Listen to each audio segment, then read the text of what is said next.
بسم اللہ الرحمن الرحیم۔ یہ چادر عائشہ کی ہے۔ خیبر کا قلعہ کئی روز تک فتح نہ ہو سکا تو آقا صلی اللہ علیہ وآلہ وسلم نے ارشاد فرمایا کہ کل میں اس آدمی کو جھنڈا دوں گا جس کے ہاتھ پر اللہ تعالیٰ فتح دے گا۔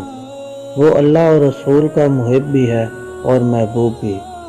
صبح کو اچانک یہ صدا لوگوں کے کان میں آئی کہ علی کہاں ہیں؟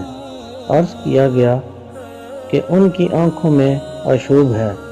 آپ صلی اللہ علیہ وآلہ وسلم نے قاصد بھیج کر ان کو بلایا اور ان کی دکھتی ہوئی آنکھوں میں اپنا لعاب دہن لگا دیا اور دعا فرمائی تو فوراً ہی انہیں ایسی شفا حاصل ہو گئی کہ گویا انہیں کوئی تکلیف تھی ہی نہیں۔